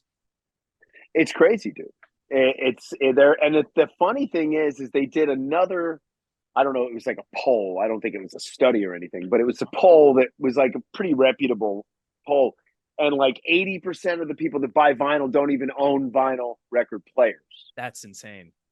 Like they're buying it purely to A, support the band, or B, feed their need to collect all the things that band is releasing, which, hey, we need those people too. They're sure. Those are some amazing, those are great fans because they really do show up and do that. But it's like, and they probably stream the music, but have the vinyl sealed. Absolutely. Yeah. But then you get into like reselling and stuff. So it's, it's not perfect, but yes. Nothing ever is. Yeah. And that's part of the quest for things too, is that nothing is ever perfect. And, it's like, rather than chase perfection, I'm just sort of chasing function now. It's like, I just want to, like, okay, so for whatever I have to do for the next year, 2 years, like, this is the palette of paint I'm allowing myself to use. And how many guitars are in that palette? 5. And that's down from, at the most. How many did you have at one point where you're just like, I'm a guitar guy, I have guitars? I probably had as many as 40 or 50 guitars. And where would they be? Scattered storage units all over the place? Yeah. I've lost some along the way, I've sold some. I think in total I probably owned over 100. Wow. Or so. But right now, what we're looking at in here is like, you want me to give you a little rundown? Let's do some show and tell right now. Okay, so this was bought at a pawn shop in Santa Monica. Let me see that guy. Very cheap. Yeah, it's kind of a tough one, but is it hard to get down? It's an old Gibson ES1. I think it's like a 125. The guitar next to it, this Guild. Where is it? This one. Hold on, let me get a better shot. This guitar right here. Oops. See that? That was my dad's that he played on stage in the 70s. Wow. That's a vintage pre-war Martin acoustic there. This guitar here was the guitar that was a gift from Eric Clapton to my father, and it is apparently the first guitar he wrote Layla with. Wow. That's the story. Wow. We don't know. Do you touch those, or are they just kind of there? I'm touching them for the mojo. Do you play on those? No, I play all of them at some point or another. Wow. When I'm making my record, I probably used half the guitars in the room. Incredible. All right, go on. I don't want to stop you. But a lot of them didn't end up on the record though. A lot of them I played, but then maybe those parts didn't end up, or the tone didn't work. But I've used all of them plenty. It's not like I don't sit around and play guitar a lot, because I do. But this is a dobro here that I got years ago that has a pickup in it, and it sounds amazing. It's an Eastman parlor guitar right here that I played mostly when live with my pops. That's my nylon string Cordoba. It's just for nylon string when you need a nylon string, and every once in a while you do. That's a great guitar. That's the Maton 12-string mini guitar, and that's a mini Martin acoustic there. That was a gift from Ricky Skaggs to my pops. It even has Ricky Skaggs' signature there. This guitar here was my Uncle Morris's main Stratocaster. Wow. That he gifted to me for my 21st birthday, because I always used to walk into the studio and play it. Incredible. Every time it was sitting on a guitar stand. And he was like, "You like that thing, huh?" And I'm like, "Yeah, it's a 64 Strat. Why wouldn't I like it?" Gorgeous. And then he gave it to me. Hold on 1 second. Is the rub on that? Is that from his strumming? Like, is that his use? That's from him, and this is from him as well. That's all that rear I rash love on that that stuff. I love that body, stuff about guitars. that's That patina yeah, and that that's wear is so cool looking. that's all from him on tour. Wow. You know, during the '70s. That's my Les Paul R9, which the 50th anniversary R9, incredible guitar. Like I can't afford a real 59 Les Paul, so What do that was those tough to run? do. What do 59 Les Pauls run? Quarter mil depends on Really? the guitar. Oh yeah, Wow. that's a Gibson SG. There, that was a gift from Dave Cobb in Nashville, and that's probably the best sounding SG I've ever heard. SGs are so tough. Uh, That shape is so tough looking. it and dude, you know what? Honestly, dude, it crushes the Les Paul for most things, in Yeah. my opinion. Incredible. Personally, I hate to say it, but So tough. SGs, yeah. This is a Nash SG. This was my ESP SG. This is a baritone SG. Uh-huh. Steve Gibb SG. Starting to see a pattern here. Yep. For a while, Oh I was yeah, playing yeah, SGs. yeah. Yeah, this is a great tool for layering like weird, you know, reso electric guitar stuff, slide Uh-huh. guitar stuff. Uh-huh. This is Gibson ES 335 that I have, love, played a lot. This is the Joe Dart bass, Music Man. You know who Joe Dart is? Wolfpack. Mm-mm. Great bass player, really cool. This just is like such a joy to play this bass. Yeah. This is my Black Label bass, Uh-huh. my main one at the I end recognize there. that It's one. ESP. And this is my Uncle Morris's bass, his Fender P bass. What year was that? And What year bass is that? that's actually like an 87, I think. Wow. It's not like a great year, but it's still a great bass. Yeah. It sounds killer. What is the whole like kind of obsession with the years? Is it the type of wood that they used at that certain time? Well, it depends on what instrument we're talking about, right? So, there's everybody's always goes crazy for like pre-CBS Fender because before they sold to CBS, they were made differently. You know, they had 4-bolt necks. You know, in the '70s when CBS bought them, they went to a 3-bolt design. Like lots of little things changed, and they were trying to improve the formula. They were trying to lighten the guitars. They were trying to do a lot of things, right? Yeah. And every brand kind of has some version of a history like that. You know, like Les Paul apparently never liked the production Les Pauls. Like they were never really what he wanted, Wow. really. But many would credit him as being the real godfather of the electric guitar, him and Leo Fender. Yeah. The difference being is that Les was an actual guitar player and a fucking bad ass guitar player at that. Uh-huh. Whereas Leo wasn't a player. He was just making things for his musician friends. You know, it's a different, Les was more of an artist in his mind, and he was really trying to unravel everything so that we could live the life we live now. I mean, he created multi-track recording and the fucking electric guitar. Like, can we get a statue for him somewhere? Yeah, right. Can we, right.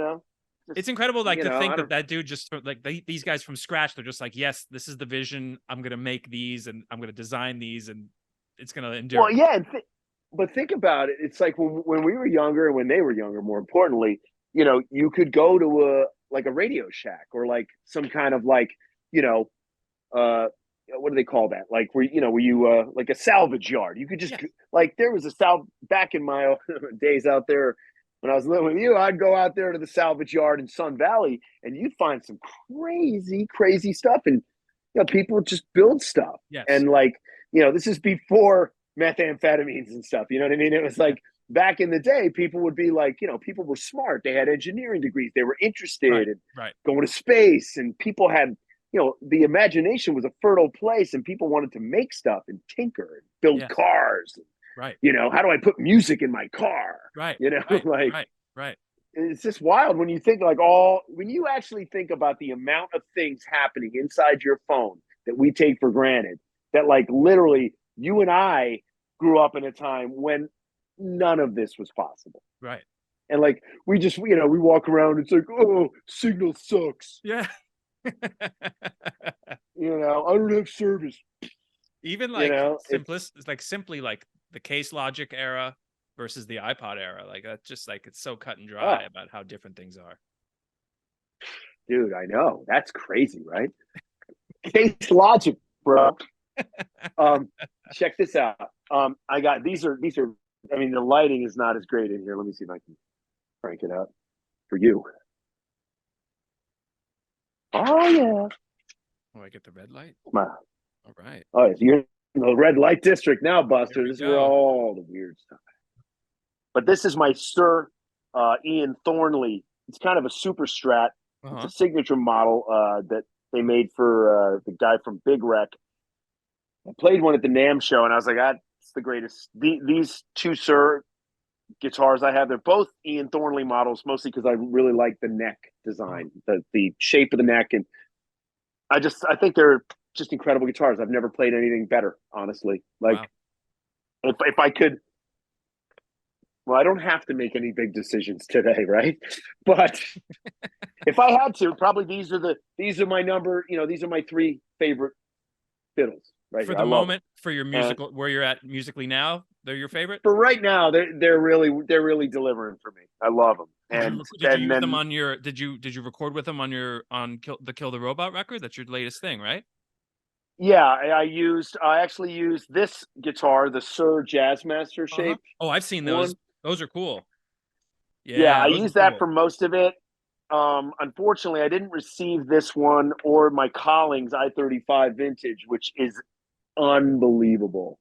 Like the greatest semi-hollow 335 style guitar I've ever played. It's just a beautiful, like incredible piece of work, Super cool. and sounds incredible. And these are Matty Barato makes these out in L.A. These are cigar box. Oh, I've seen those before. That's awesome. Dude, these are amazing, bro. And like whenever you're stumped, it's like an inspiration, like an automatic inspiration tool. Like I just pick one up and I just completely reconnect with the joy of music. It just makes me happy to hear it. It's like I have one over here too. It's like it's out of tune, but Yeah. whenever once I pick it up and I tune it, I'm always like, oh man, it's just music. You Just have mentioned fun. that you mentioned that like there's certain energies with certain guitars, like, and you like what you just talked about, how like when you get stuck you pick up another one. Does that Do you ever get burnt out on a certain guitar, even though you're working on something through it? Like you're working on maybe a song or a melody or just an idea in your head or just a vibe that you have, some, if just kind of just ambiguous sort of thing that you're chasing after. Do you ever get burnt out on a certain instrument and then you need to refresh, so you put that down and go to another one in hopes that that's going to draw something out of you? I Is that don't how it do it works? so much. I don't do it so much for necessarily what the idea is. Like if I'm sitting there playing a part and I know what the part is that I'm trying to nail, it's usually the difficulty is kind of getting comfortable with whatever the guitar tone is. Uh-huh. Right. And so Right. sometimes it's like I'm looking for something and I think it's the SG with the neck pickup with the tone knob rolled back a little bit, but it turns out it's actually, after fucking around for an hour, all I needed to do was plug a fuzz pedal directly into the console with the Telecaster, and there it is. And it took me half the time because it was right there. I just was, sometimes you chase down the wrong path. It doesn't happen that much anymore. Yeah. Because I would never, unless something breaks, like, and like, your tubes explode on stage or, the power goes out. It's like, I never want to be the guy that blames the gear. You never want to Sure. be that guy. That's That's not a hack, pro right? thing. That's like a hacky It's thing. hack shit, bro. Yeah. It's Yeah. totally like, like doesn't matter what it is, it's going to be fixed or there's going to be something happening to make you forget that happened, if it hasn't already happened. Yeah. You know what I mean? Like you don't dwell on that stuff. And, it's like we were talking about earlier, with just sometimes you take a walk outside, you breathe for a second, or whatever, you just clear your head for a second, you come back in, you might find it works. But I think that most of the time I kind of hear it in my head. I kind of already know what I'm going for. Mm-hmm. And I usually find it, but then I kind of end up going down a rabbit hole of taking that original thing and making it Yeah. more. Yeah. And I like that process. It doesn't always bear fruit, but sometimes it gets you to the tree and then you go, maybe not, but I don't know, man. I don't really think like, at least creatively, like I don't always use the same process. I don't always use the same tools to get the job done. I like knowing that I'm living in accordance with my value system, which is creativity is a high value thing. So whether that means I'm, you know, drawing a shitty picture or, making something stupid on my phone, like, I try not to do very much on my phone if I, but fact is it's another great tool nowadays. For sure. Yeah. I mean, I've written so much music, even though I've had micro cassette recorders in the past and I've had other forms of recording myself, the iPhone voice memos and iPhone voice notes, like, do you remember when Newton was going to come out? It was like one of Apple's first products where it was like a little tablet. Yes. They were going to, the Apple Newton never really happened, never really took off, never really saw one. But it was like the promise of that, like being able to write down as much as you wanted to write down, and it could record, and your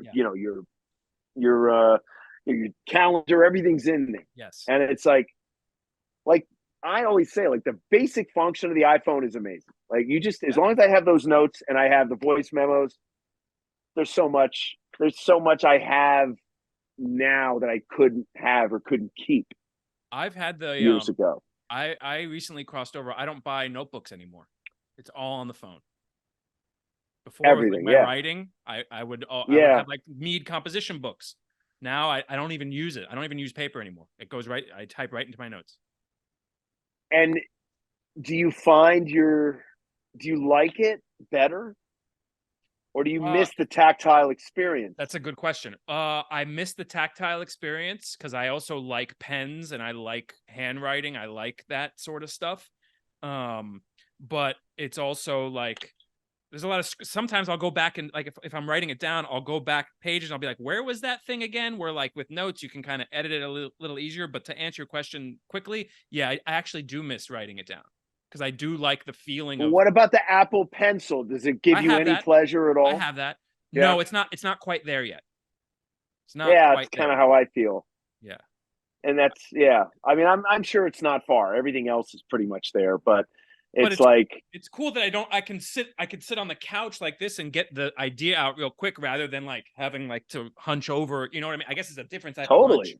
But the point is like I quickly realized like, oh, why am I gonna go buy a notebook and like a pen when I could just do it on my phone and have it quickly? Like how many times have you had ideas and you're not near a pen, you're somewhere, you're driving, or well, I shouldn't be typing and driving, but my point is like you're not near a pen or pencil, so you can just put it, like maybe you're walking around somewhere and you can just write it down. Like that sort of stuff is attractive to me, that immediacy. But yes, I totally miss writing it down with a pen and paper. Yes, I do. Yeah. Well, and I even miss the experience of kind of knowing how many pages back I was on something, if I was working on something, and just that whole, like the ritual of switching back and forth between pages. And it's like, oh, the notebook could fall apart. And it's like, we lived with all that pressure of like, it is romantic if it got too. wet, it's romantic, you man. feel like Edgar Allan Poe writing, well, it's like, yeah, exactly. Like, think about it, I mean, if Edgar Allan Poe were alive today and he saw people just going, he'd be like, wow. Yeah. It's so unpretty. Yeah. It's toiling too. Like you don't toil, like it's not as romantic, like there's not that romance, that suffering that's involved with it. But I guess that's too. Well, these are all part of our inability to let go. We're going back to that. It's like, for me, like, dude, you can take everything I have. I don't really care. But it's like when you start getting to my guitars, it's like, whoa, let's have a conversation. Like easy. Right. But what am I not willing to let go of? It's like at the end of the day, man. It's you were saying like, if I think it'll be a sad thing if we look around in 20 years from now and nobody plays guitar anymore. It will be. You know what I mean? Like, it's Yeah. like, oh, wow, that's just something people did. Yes. You know, it's like nobody plays the fucking lute anymore. Right. You know what I That's right. mean? And That's it, right. and we'd like to all, I'm sure we'd all love to think that, hey, this stuff's going to last forever, man. But, you know, we see how trends move, and like, Yeah. you know, the kids that would have been professional athletes 10 years ago are now professional gamers. Right. Yeah. You know what I mean? Yeah. It's like just so many things of what is interesting to people, you know, just, you know, the culture's been shaped. And just like for us, it was MTV and it was the other stuff. It's like, you know, nowadays, you know, people's worldview is shaped by which social media platform they favor, you know? Yeah. It's wild. It's also like, and this, you know, I don't know if it's better or worse. There was like work involved. Like you had to invest some time. You had to educate yourself about some stuff. You had to explore. You had to get it wrong. You had to, you know, Yeah. find those, you know, when it comes to music, like you find the bands and then the gateway bands. You look and see who the person, what shirt the people are wearing on stage. Like there was more of like you kind of had to figure it out. And, you know, there's a benefit to not having that. And, you know, kids who are, you know, 12 years old, they learn about Joy Division a lot earlier than I did because of the internet. Yeah. But at the same time, like Totally. there's not like that sense of like scene. I guess it's just all monoculture now, which is its own kind of cool thing. But yeah, Yeah. the guitar is not at the forefront of that conversation. No, it's not. But, you know, it still keeps popping up. You know, it Yeah. always kind of cracks me up. You know, it doesn't seem to want to go away, and that's good.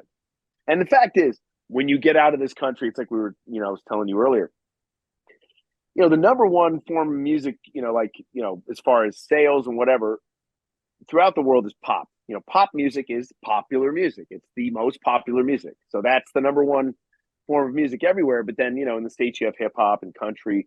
But more so in other markets in the rest of the world, the bigger genre is rock and metal. And strangely, genres like 90s is the next most popular music after hard rock or rock and heavy metal.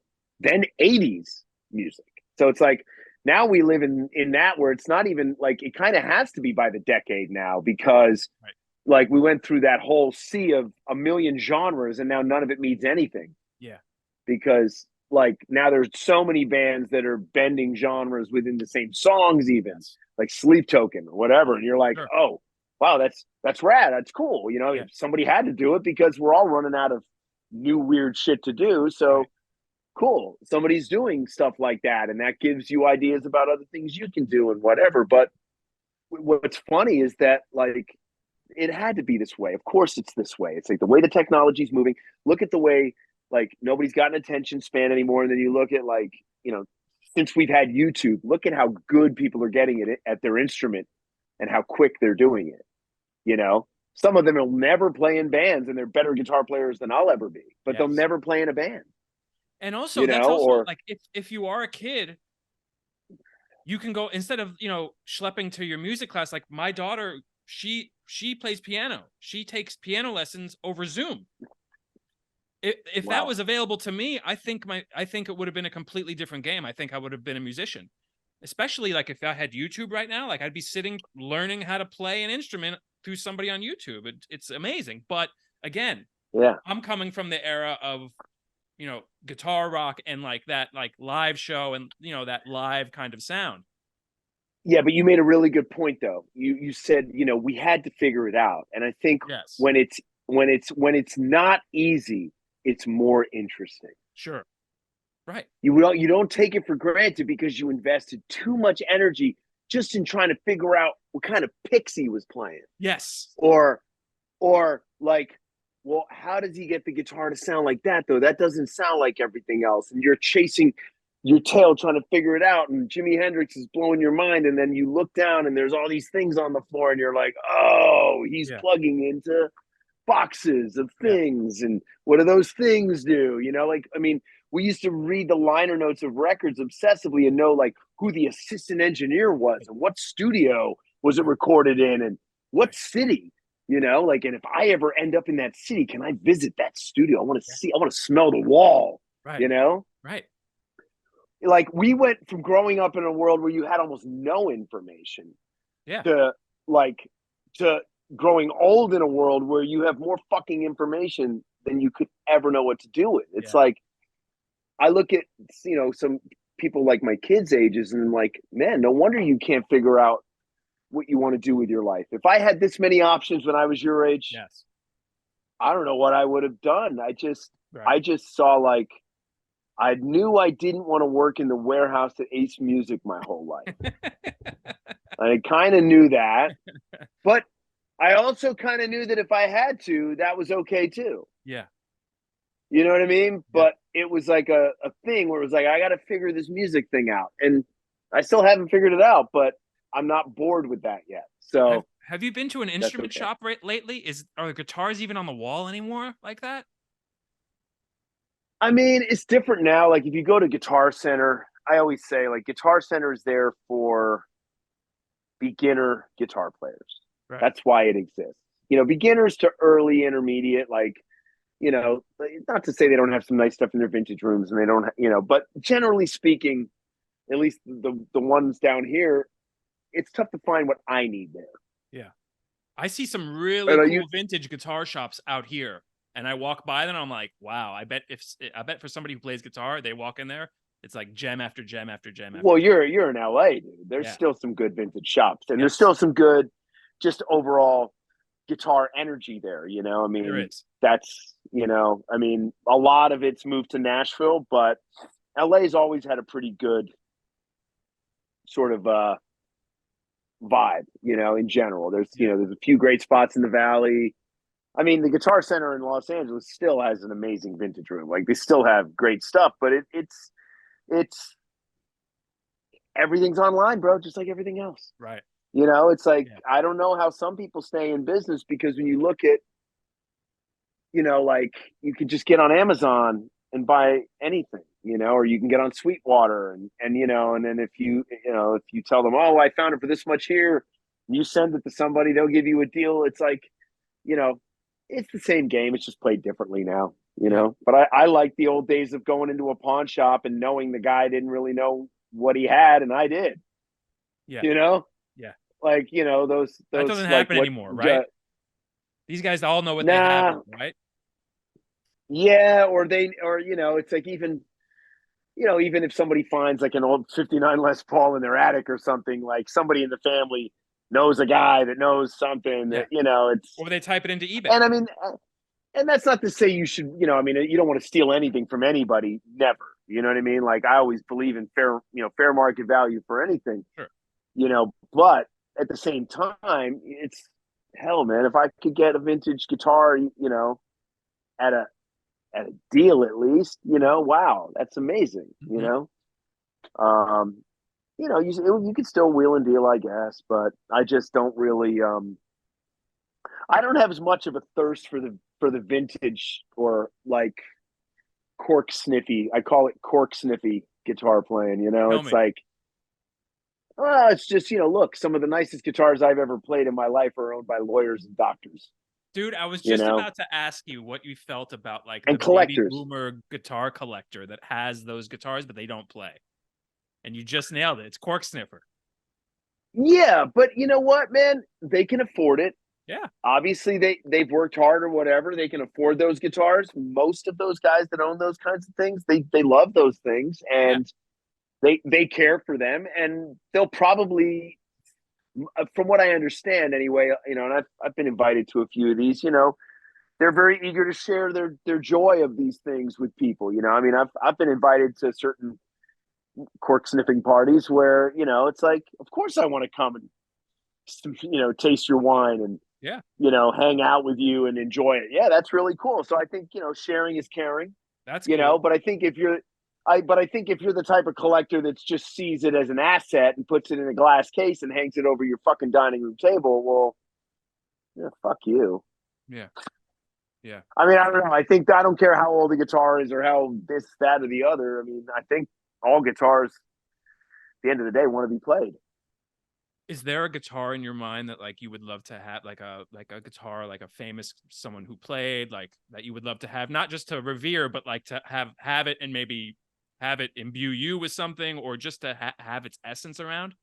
I mean, I'll say this. I don't know. I mean, I'm not the type of person that would even imagine that I can have it any better than I already do. You know, like I'm always like I'm very blessed, and but you know, I mean, I have since I was a kid looked at Eddie Van Halen's, you know, the whether it's the black and white stripe original, the black and yellow, or you know, the red and white and black.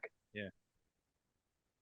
Like it's just so burned in my memory as a part of like not my DNA, but it's definitely part of my musical DNA in a way. Yes. And I've intentionally never bought one of the you know the replicas Yeah. only because I actually I you know I my friend has one, and every time I play it I find it to be very very enjoyable. Yeah.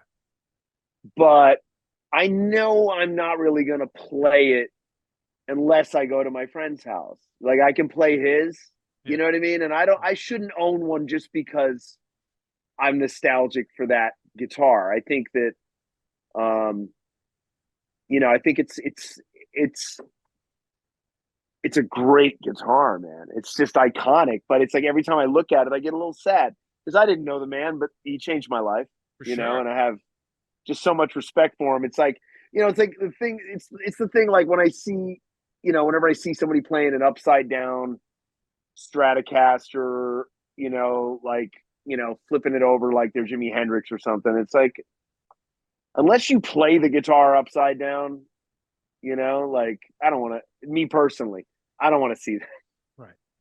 Right. You know what I mean? It's like I'm not into copycat stuff. It's like, you know, I've been playing those Sir Ian Thornley edition guitars, and you know, it's like it doesn't say Ian Thornley all over the guitar or anything like that. It's a great neck, great pickups. The build quality of the guitar is incredible, and it's like, well, I like it. Yeah. It's doing everything I want a guitar to do. So fuck yeah, you know. Yeah. But Back to I the don't know Eddie about stuff. owning. I want to tell you this Yeah. when the Smithsonian had it's like a guitar installation that they Yeah. had Those are in New cool. York for a while.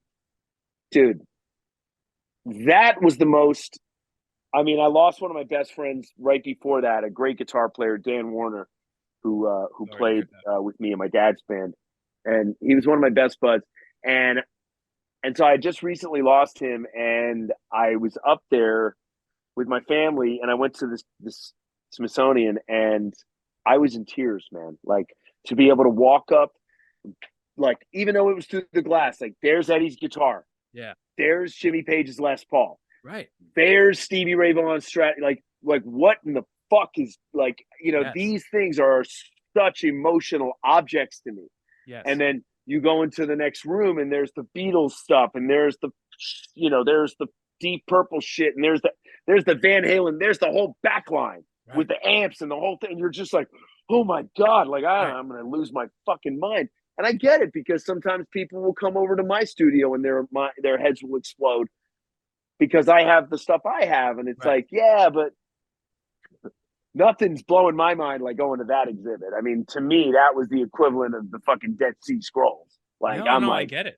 And also like what uh, like the connect, but like the emotional response, I could see myself having the same thing because of the realization, like, wow, like a human being, it took a human being to take that tool and make that art. Like it's that like perfect interaction. And like to see the tool, it's like it's all kind of interwoven with your emotional reaction to what the person did with that tool, to also like, wow, that tool was there at that moment when that song was written. Like that's the thing right there. Like that's the yeah, relic of it. It's incredible to like stuff to see, like especially like the musical instruments, because of how like emotionally tied we are to music. It's incredible to see those yeah. instruments. It must be incredible. I have to say, man, like I wasn't prepared for Yeah. the level of the reaction that I had. Wow. Like, as I'm getting chills just thinking about it. Like as I walked closer to the object, it was like there was things vibrating around me, and I started to get like, you know, when you feel like you're gonna cry and you start to shake a little bit and you get kind of Yes. like, and that was happening to me. I Yeah. was just like, I was like, I'm looking at Jimmy's Les Paul and I'm just seeing Yes. and I'm just like, Yes. oh fuck, and I'm looking at the dirt and the grime on Eddie's guitar and the fucking whoa, like it Yes. was. My kids were like, "What's wrong with my dad?" You know, and my wife's like, "Oh, honey," but I was like, "Oh man, I don't know if I can handle this," you know. And then you walk around and you just there's another one, and you're just like, "Oh my god, that's the guitar that Jeff Beck played on," you know this, and then you look and there's fucking, you know, the Beatles, Sergeant Pepper shit, and you're just like, "What is going on?" Yeah. You know. Why do But you it's think? funny because, you know, I'll walk into my dad's warehouse occasionally. I look around and I'm like, "Oh, look at all this stuff," And you don't care, you or know. you do? No, of course I care, but That wrong choice of words. it's Meaning, just, do you revere it as? Is there? I mean, I'm going to answer the question. I guess there's not much of a mystique around that because you live in that, right? Like that's your world. it's just that it's just the stuff. It's just stuff. You Right. know what I mean? Like, but at the same time, like, I get it. I get why people freak out because I freak out at, you know, like I said, seeing Eddie's Yeah. and Right. Jimmy's guitars and all that stuff. But at the same time, you know, any guitar player will tell you that's played another great guitar player's guitar, you know, like I believe I saw an interview not that long ago with Nuno Bettencourt talking about picking up Eddie's guitar, and he was like, "Man, it still sounded like me, and it was Right. hard to play. Right. It Right. wasn't. It kind of dogged him up a little bit. He was like, oh wow, it's not what you think, you Right. know." And like, you know, Jeff Beck played with really high action. It's like, and you know, mostly with his finger. Like, you know, you don't you like. It's funny what, you know, one man's tool set up for that guy. You know, it's just like Yeah. you pick it up and you're like, I don't know, I'm Yeah. not. Even though you revere it, like there's certain guitars I picked up, you know, that belong to other people and been like, holy shit, that is an incredible guitar. Yeah. But more often than not, you're like, I like what I got. You know, To bring it's it to just it doesn't live up to, nothing ever lives up to the fantasy. nothing. Adam. It's like Nothing it's like does. an it's like, you know, it's like an orgy or something. You know, it's never going to be what you think it's going to. No, nothing lives It's, up to it. you know, and that's it's like, and you know, fantasy, imagination, creativity. That's something we need. You know what I mean? But Yeah. it can become, we can get lost in it. You know, it's like, Yeah. look at like when me and your brother were kids and we had all those Star Wars action figures and all that stuff. I mean, we had a collection. Yes. Serious, Yes. serious. Yeah. Oh yeah. And I came home from school one day and my mom gave all my Star Wars stuff away, donated it. Yeah. And I lost my mind. Yeah. I was like, why would you do that? Right. Well, you didn't really play with it anymore and it was messing up the living room and I wanted to make room for whatever. And I was like having a heart attack. Mm-hmm. You know what I mean? Mm-hmm. I think that's why I hold on to some of the things I do now, because Yeah. that early childhood trauma of just like, I wasn't ready to let go of that yet. And you Right. just took it away. Well, guess what, Steve? That's life, man. Yeah. There's a lot of stuff I've had to let go of along the way that I didn't have a choice in the matter. It was time. A lot. So A lot of the people who I speak with, a lot of collectors, it always circles back to childhood. I think, at least for me, you know, I always, given the option, would love to go back there. You know, it was a time of innocence and, you know, wonder. You know, it's the same reason why we love watching, you know, Mary Poppins with our kids. Or You Clash of know, the it's not, Titans. I mean, or Watch Clash Clash of of the the Titans with your Titans, kids. whatever. But I mean, but I'm just saying, it's like, but you want to go back to that place where things just weren't that complicated Right. as they are now. There Yeah. weren't as many responsibilities. There weren't as many things to be concerned about, you know? Like, Yeah. my kids have grown up worrying about things that we didn't even know happened Right. when we were younger and at that same Sure. age, you know? Sure. And I Yeah. don't know if that's good, bad, right, or wrong. It's just different. Yeah.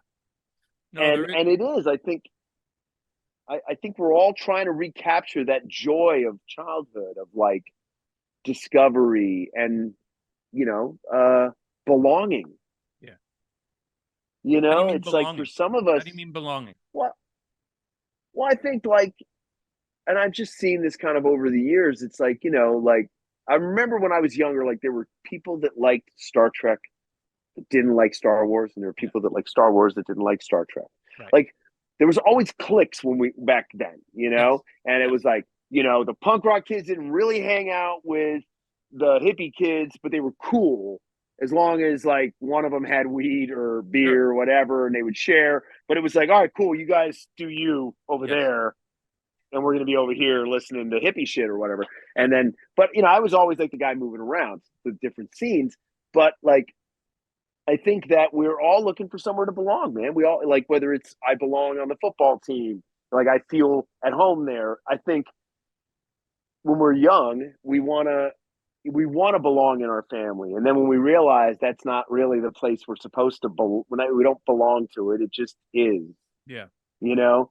Like whoever our parents turn out to be in the final analysis isn't really our business. It's Right. just that they're how we got here, and we're here to figure out where do we belong in the world. And Yeah. sometimes it's like, well, whether it's my guitar collection or I mean, dude, I have a pick collection of every pick I've ever picked up from guitar players that I know and have loved or whatever.